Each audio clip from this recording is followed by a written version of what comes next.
Welcome to another unit in the workbook statistics. This time I'm going to talk about continuous distributions. The first thing we can talk about in this context is the so-called density function. The density function is what with discrete distributions we called the probability function, or usually depicted by the histogram. Well, if we take a look here, this doesn't really look like a probability function or a histogram, because what we have here is one continuous line. But the general idea still remains the same. What's the general idea behind this? The general idea is that with each distribution, the area below the probability or density function is always 100% or 1. So in other words, the density function on the whole interval from minus infinity to plus infinity will always be 1. Well, this is just one type of density function. That's not what all density functions look like. But I selected this one because that's pretty close to what we know as the most commonly used continuous distribution, which is the normal distribution.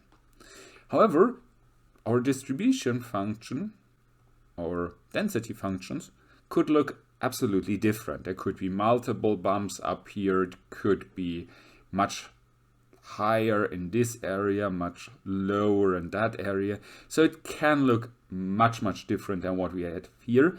And the most important aspect, it could even start, let's say, at -2 and already stop at 1. So there is no need for the density function to go back to minus infinity and here up to infinity. That's something which we always think about because we have in the back of our head this idea of the normal distribution, which theoretically we can use for values up to minus infinity and plus infinity. But this not necessarily has to be. The only aspect here, the density function, is a continuous line, and the area below the density function on the whole interval is 1 or 100%. Well, if the density function looks like this, then we also have the distribution function. The distribution function looks rather similar to what we know from discrete distributions. It starts at 0, stops at 1, and it's always increasing. The only difference, whereas with discrete distributions was like a stepwise function, here it's a continuous S-shaped line. But else they're pretty similar. And well, that's more or less everything there is on distribution functions and density functions, but for one final and very critical aspect. How did we get the distribution function in the discrete case? Well, we took all the probabilities from the probability function. Now we're going to add them up step after step after step after step. Here we have an infinite amount of different values, and it doesn't really make sense to add them all up. And that's the reason why whenever you switch from discrete to continuous, you replace the summation, the sum sign, with the calculation of an integral. So in other words, this function is nothing else than the integral, or rather the primitive, of our density function. So if we want to calculate any particular probability for a continuous distribution, what we're actually going to do is calculate the integral from minus infinity to this value k.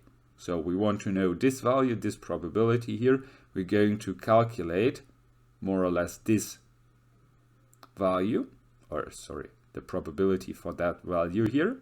And that's nothing else than this integral, k being the value down here. Well, this looks a bit daunting for those people who are never actually worked a lot with integrals, but this has a very important implication for a lot of distributions. First and foremost, the normal distribution. Why? Because, well, we first need to be able to calculate the integral here, and there are certain functions where we cannot calculate this integral.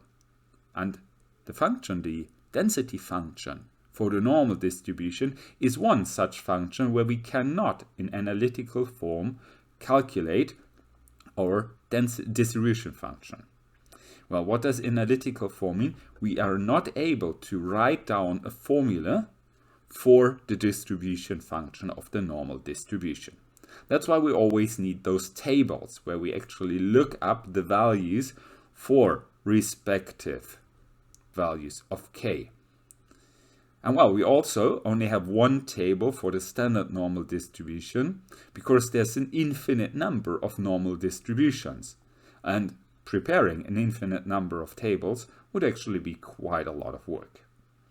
But well, I'm going to talk about the topic and the problems with working with a normal distribution a bit more on the respective topic and respective chapter. Here, the important aspect is we need the integral for the calculation of probabilities with continuous distributions. And we might have a problem with those distributions where we cannot really calculate the integral of the density functions.